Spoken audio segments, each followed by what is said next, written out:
I hope that the House Republicans are also going to ask the same questions of Donald Trump, who took box loads of these documents known to him already down to Mar-a-Lago and then refused to even discuss their future with the archives or any other agency. In contrast, President Biden has been open and worked with all the appropriate agencies.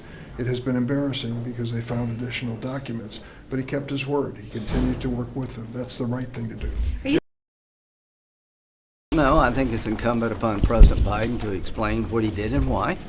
I think it's incumbent upon the system to check out what Trump did and what Biden did. I don't know the outcome of the investigation. It's ongoing. A special counsel seems to be the appropriate way to handle both cases. From my point of view, I want to understand why the investigation about classified information being in the hands of President Biden was known before the 2022 election. Why wasn't it disclosed, number one? We seem to have a pattern here of that.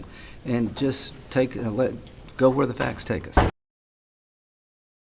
Let me just say this. I've known President Biden for a long time. I don't think I'd be shocked if there's anything sinister here. I think clearly the way we handle classified information needs to be improved upon. So I'm not going to prejudge what happened with Trump or Biden. I'm glad people outside of politics are looking at it. I have confidence in Attorney General Garland to do it fairly. I'm not going to take Lindsey Graham's word. I mean, I love Lindsey, God bless him. But, I want to know what the facts are. And the truth is you can't trust this White House, as you all have learned. They've lied to you the same way they've lied to all of us. There are no documents. Oh, yes, there are. There are no more. Oh, yes, there are. Nobody had access to them. They're in a freaking garage. I mean, and by the way, an office, quote unquote, that he shared with his son Hunter, who's a criminal. So listen, there are a lot of questions here that the House is going to do oversight. These hearings ought to be public. This ought to be aired out publicly. The American people have a right to know, and I'm for the special counsel. But the one thing I will say about special counsel investigations is they usually take years, and they're usually done in a clandestine manner, which is usually part of the reason they get appointed, is to get it out of the public eye. So I'm for a special counsel because I don't have any confidence in Merrick Garland's ability to investigate this, but that is no substitute for rigorous, open hearings in public.